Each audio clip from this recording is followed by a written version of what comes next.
مساء الهنا. ازيكم عاملين ايه؟ يا رب تكونوا كلكم بخير. ناس كتير بتقول ان الزمالك فوت ماتش بيراميدز النهارده. يا جدعان عيب يا جدعان، اقسم بالله ما حصل. هو الزمالك ده مستواه؟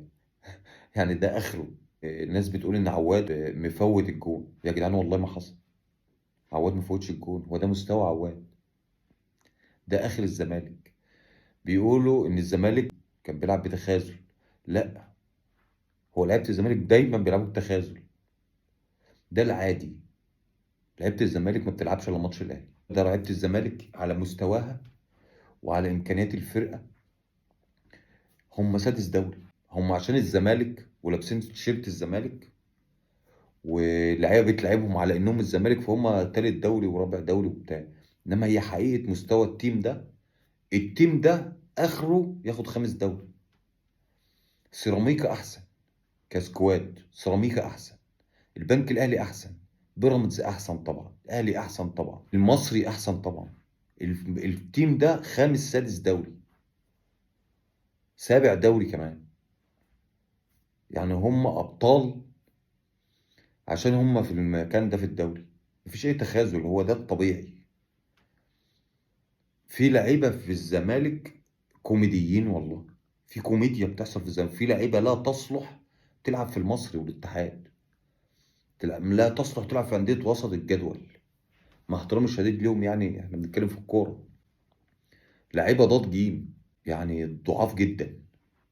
فده مستوى التيم. ما كانش فيه أي تخاذل. بالعكس، مش مصلحه الزمالك انه يتغلب النهارده. الزمالك بقى فيه خطوره ان حتى ياخد تالت. اي نعم مش فارقه تالت زي رابع، هو كده كده رايح على الكونفدراليه كالعاده. انما هو ده مفيش اي تخاذل، ولا في اي حاجه، ولا في نيه المبيته لتفويت الماتش، ولا في الكلام ده. بيراميدز غلبت 1-0. مستوى زي الزفت في كل الماتشات الاخيره بما فيهم ماتش الزمالك. يعني استمرار لتراجع اداء بيراميدز انه غلب 1-0.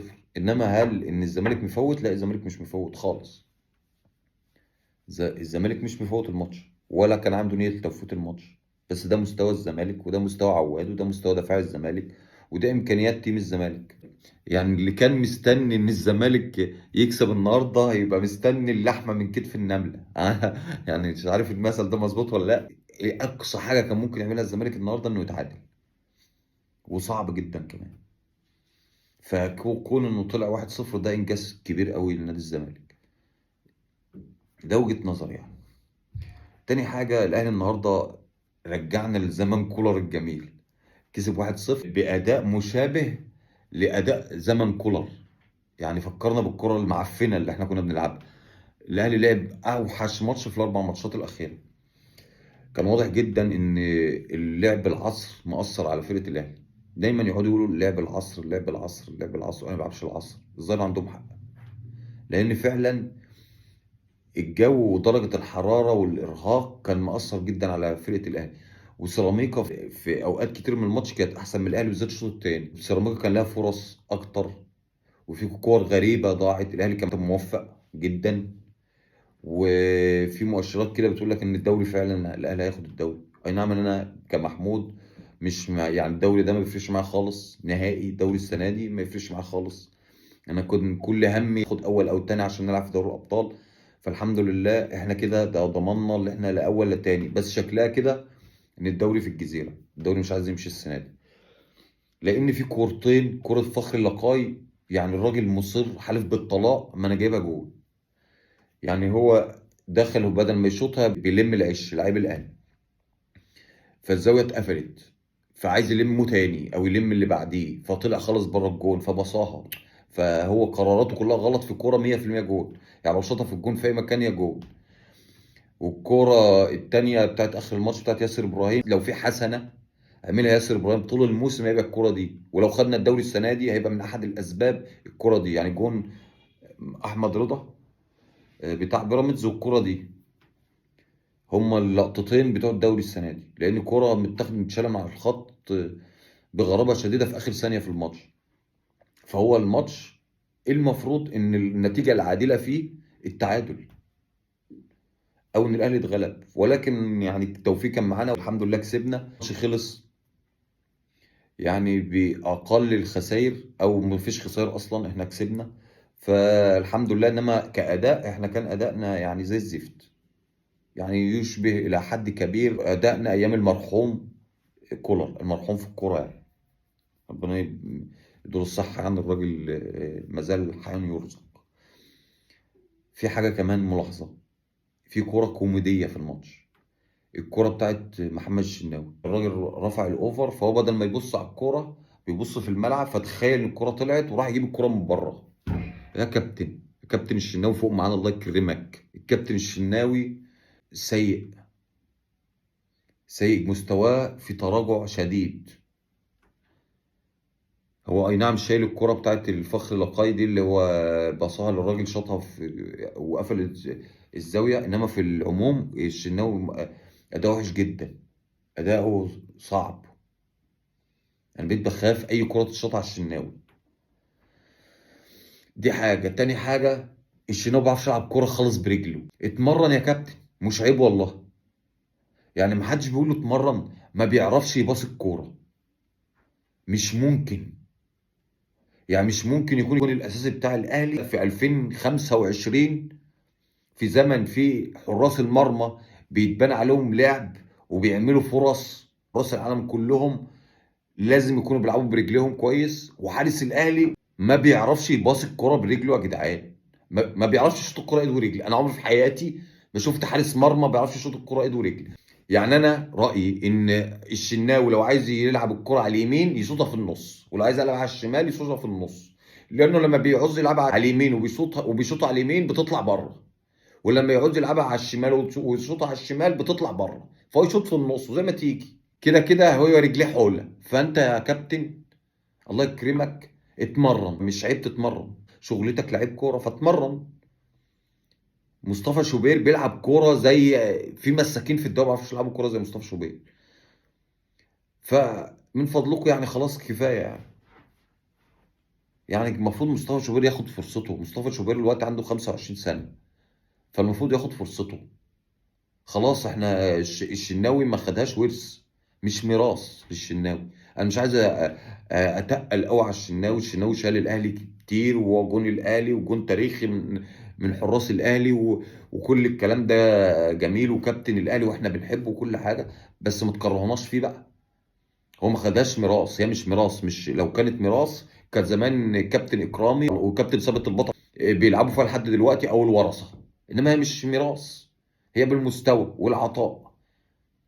مصطفى شوبير يستحق يكون حارس المرمى الاساسي، والشناوي لا يستحق ذلك. فلازم مصطفى شوبير ياخد فرصته. مصطفى شوبير احسن جون في مصر، وكل حراس الدوري زي ما احنا شايفين كده. فاحنا حرام نحرق راجل زي ده يقعد احتياطي للكابتن الشناوي عشان خاطر هو الكابتن الشناوي. ماشي كده هي. احنا في ماتشات كتيره بنضيعها بسبب الكابتن الشناوي. الكابتن الشناوي احسن واحد يبص على الكره داخله الجون ويقول لهم احسن شباب يلا احسن نعوض. بيشجع اللعيبه وهو بيبص على الكره داخله الجون. فيعني مش كده يعني، مش كده يعني يا كابتن. فوق معانا ان شاء الله يسترك. اول حاجه فوق معانا شويه، تاني حاجه اتمرن برجلك، لا اما العب بايدك. انت ما فيهاش حاجه، لا اما باصي اللي جنبك بايديك مش برجليك، عشان خاطر انا الموضوع ده بيعصبني جدا. المهم، فالاهلي النهارده فاز على سيراميكا وفاضل ماتشين في الدوري. بالنسبه لي لا يمثلوا اي شيء. انا كراجل اهلاوي، انا بالنسبه لي الدوري ده عادي، الاهلي خده ما خدوش، لعبوا ما لعبوش مش فارقه معايا خالص. اتخصموا 3 بونت ما اتخصموش 3 بونت، فانا كده كده اهم حاجه اللي احنا السنه الجايه هنلعب في دوري الابطال. اخر حاجه بقى افتكرتها دلوقتي وانا بعمل الفيديو، انا سمعت اخبار بتقول ان هم بيفكروا يلغوا الهبوط. طب ما تلغوا الدوري، ما تلغوا الكوره. هو في دوري في الدنيا بيتلعب من غير هبوط؟ طب نزلوا فرقه عشان العين، يعني عشان الحسد، عشان الناس ما تضحكش علينا. يعني ايه دوري من غير هبوط؟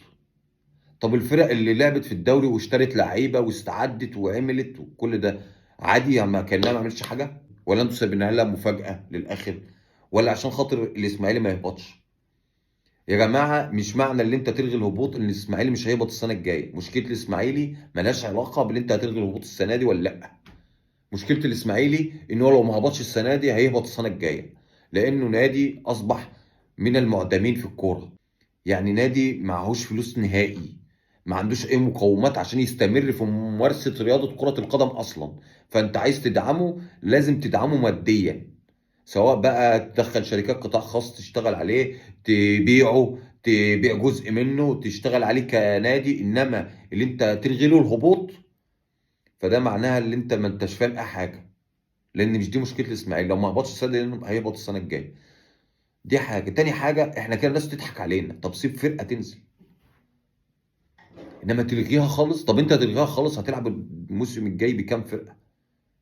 وهنلعب تاني بمجموعتين. الدوري ده سخيف جدا. الدوري السنه دي في منتهى السخافه، ملوش اي طعم.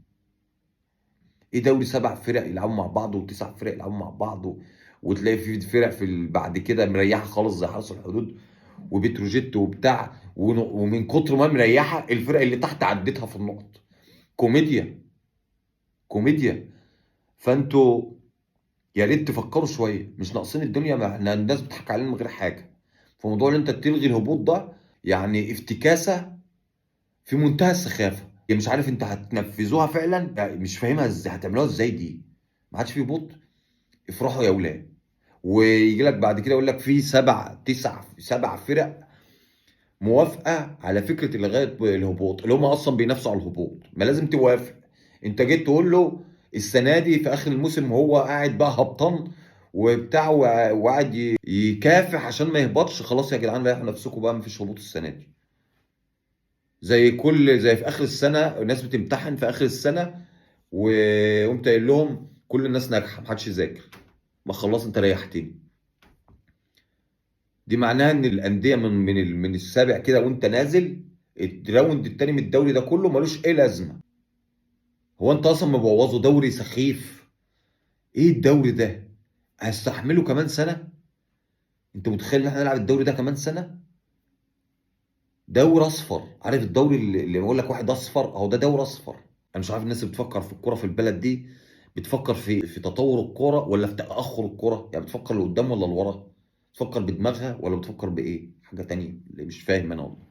المهم لسه ماتشين في الدوري، ربنا يخلصهم على خير. بيراميدز خد الدوري، هنقول له الف مبروك ان شاء الله مش هتتكرر تاني. الزمالك كده كده بقى ماتشاته دي تحصيل حاصل، ان شاء الله ربنا يوفقه في الكاس ويعمل اي حاجه يتسطر بيها. والاهلي كده كده ماتشين في الدوري خد الدوري، هنقول طبعا نفرح. ما خدش الدوري ما فيش حاجه، ما فيش حاجه حصلت عادي. يعني احنا كده كده ما نستاهلش الدوري السنه دي، يعني عشان نبقى عارفين احنا على الكرة اللي قدمناها مع كولر فاحنا كان المفروض يعني ايه نكون ما بننافسش اصلا. والاخطاء اللي احنا عملناها السنه دي فاحنا ناس عقلانيين ومنطقيين ومتقبلين اي شيء. وانا بتكلم انا بالذات، يعني ممكن حد تاني يكون شايف كلام غير كده، بس انا ما كنتش منتظر الدوري ده وهو مش عاجبني اصلا. يعني الدوري المجموعتين اللي هم عاملينه ده انا مش معترف بيه اساسا، بالذات بعد موضوع الانسحاب وما الانسحاب. فبالنسبه لي عادي مش فارقه. اهم حاجه نجهز كويس للسنه الجايه، واحنا عاملين فرقه كويسه. محتاجين بس نجيب شويه مدافعين بدل الدفاع الشوربه اللي عندنا ده. عندنا مدافعين ما بيعرفوش يقفوا، ما عندنا باكات ما بتعرفش تغطي. يا فاحنا عندنا شغل عالي يعني في الدفاع. عملنا سندوتش مربى، مليناه مربى من فوق وسايبينه فاضي من تحت.